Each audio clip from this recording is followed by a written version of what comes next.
King Productions presents the BearDown Corner with your host, Sergeant Cornholio.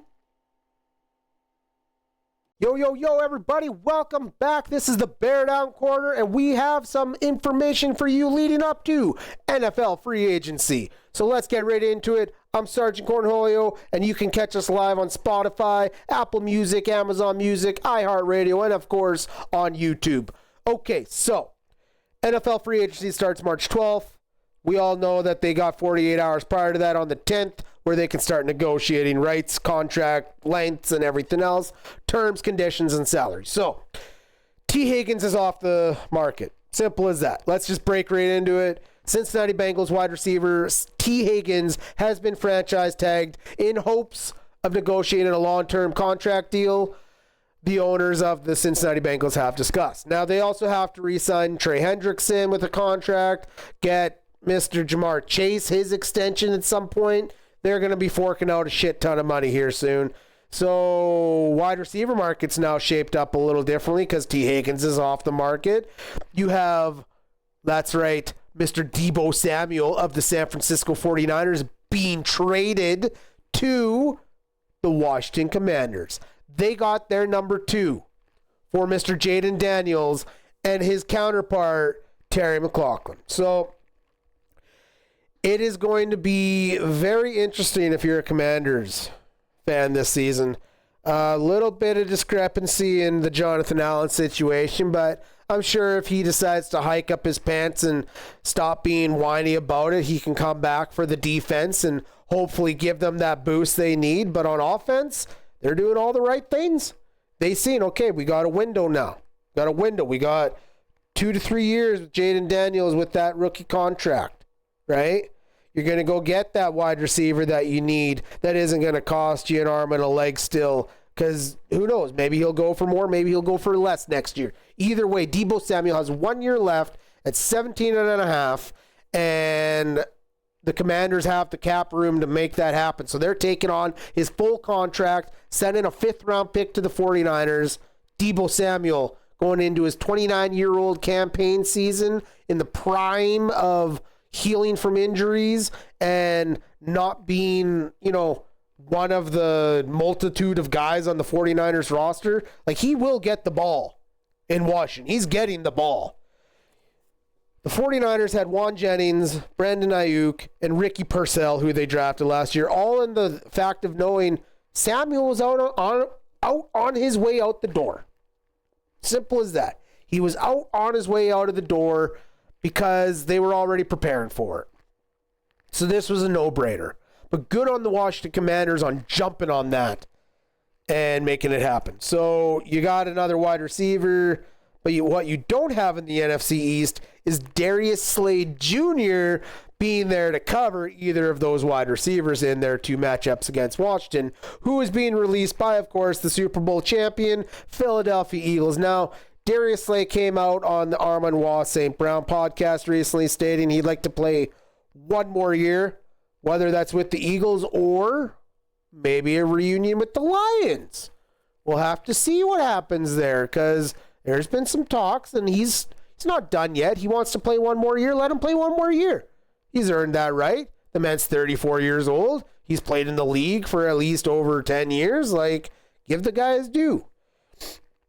In other news, you have the Eagles also dealing with multiple other players that they're going to have to re-sign with their limited $22 million at cap. So I'd be ready to see some of those guys fly the coop too, possibly, because they're looking for big paydays. And when you're strapped at that spot, you reload in the draft, right? So Eagles fans, it might not be a rerun, or it might be just exactly that. We will see, as time will only tell, as we enter in the 2025 season. Patriots are kicking the tires of talking to the Seattle Seahawks about maybe trading for DK Metcalf. Now, this one brought a little intrigue because on a Patriots roster, you had no one getting over 650 yards receiving last year. Drake May playing out of his mind for what he could once he did take the reins, and a whole roster overhaul with the most cap space available.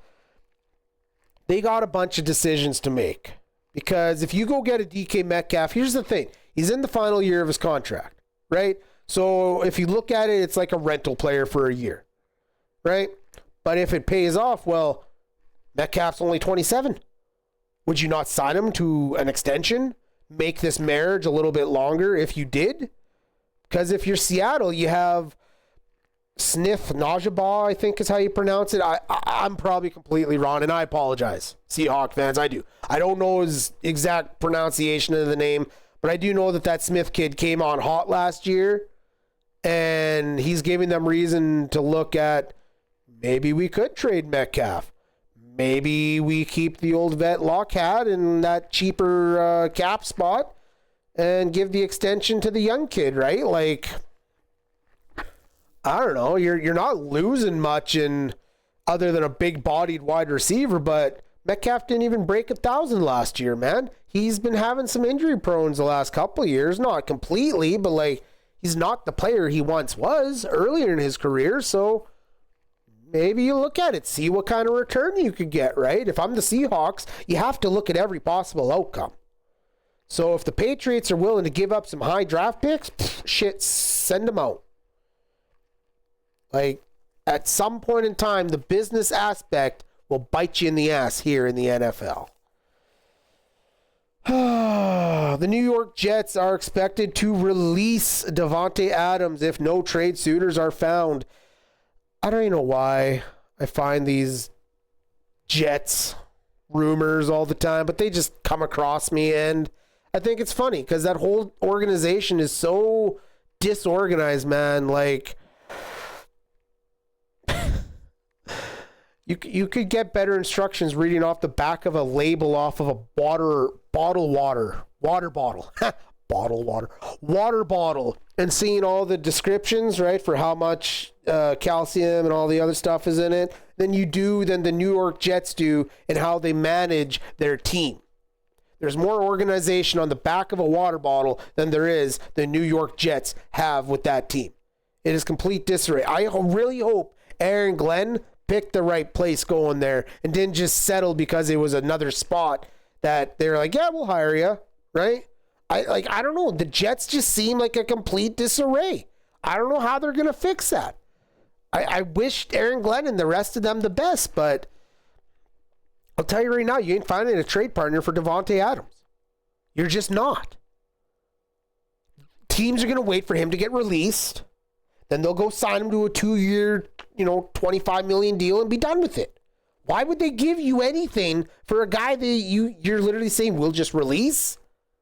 Come on, use your fucking brain a little bit. I pick up on that. I bet all of you pick up on that. Stupid reports that come out with that. They're expected to release him if they can't find a trade partner. Baloney.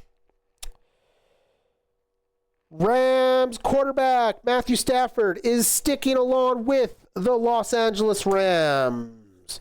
So this comes after Matthew Stafford had requested to check out what teams would be interested in him, right? Gauge the market, see what they're willing to pay him. And the Rams came back and said, we'll pay you that. In fact, he took even a little less to stay in the Rams. So at his 2-year extension, you're going to get Matthew Stafford, who is obviously focused if he's wanting to come back and sign a 2-year extension, first off. That year-to-year bullshit, you can say whatever you want, but at least him having his 2-year contract solidifies that, hey, if I do decide, I don't have to worry about the money. It's done, right? So that will be interesting to see because they also re-signed one of his should have been Pro Bowl, similar offensive lineman, right? He should have been nodded for the Pro Bowl this year. He was in the top, whatever the heck it was, like 5% of the linemen for his blocking percentage wise. Alaric Jackson, everybody, Mr. Canadian himself, signs a 3-year extension at $57 million. So he'll be protected, Mr. Matthew Stafford, as he gets back behind that line with Kareem Williams, and you got Puka Nacua out on your out with the rest of that wide receiver core ready to give them everything they got this year. So it's going to be interesting. But because of that signing with Matthew Stafford comes the fallout, which includes Russell Wilson of the Pittsburgh Steelers and Justin Fields being linked to the Las Vegas Raiders. You also have the New York Giants staring down the Aaron Rodgers barrel as a possible bridge quarterback, as they don't even know what the hell they're going to do this offseason, right? You have so Cam Ward and Schrader Sanders are the top quarterbacks ready to be selected this year. Travis Hunter, wide receiver, DB, multi-purpose athlete, they're supposed to go in the top 5, is what the predictions are. Now, you get an Aaron Rodgers and maybe get Sherrod Sanders, sit the star quarterback of Colorado State, Mr. Deion Sanders' son. I don't know. You might stir some feathers there if you decide to draft a quarterback and then to get Mr. Rodgers, or do you get Mr. Rodgers and maybe draft next year, right? The options are there. You could get another playmaker in Mr. Travis Hunter and go grab a quarterback that'll do wonders with them the year after, right? You got Malik Neighbors and Travis Hunter on the out. What more would you want as a quarterback with these young talent, right? These playmakers. I don't think Rodgers necessarily is the exact fit, but if you're looking for a bridge for a 40-something-year-old quarterback, I guess he'll do just fine, and then he doesn't have to move out of New York. Las Vegas, well, the Russell Wilson aspect makes sense because you got Pete Carroll there, and they're just trying to find the right fit because they're in a win-now situation. So either way, the fallout is slowly starting to shape itself, heading into free agency for next week. Probably get you caught up as much as we can, as that will start after next week's episode. So in 2 weeks, we will have as much of the free agency cover breakdown as we can, and all the stories we can fit in before that next week. Stay tuned, as we're going to have lots more in the future. But right now, things are a little slower on the off-season front, as we haven't hit those high peaks yet. But as for now, I am Sergeant Cornholio. This has been the BearDown Corner, and thank you for tuning in, as we are going to end this week's episode on a short but sweet note. And thank you for joining us here at the BearDown Corner. We will catch you next time. Take care and be safe.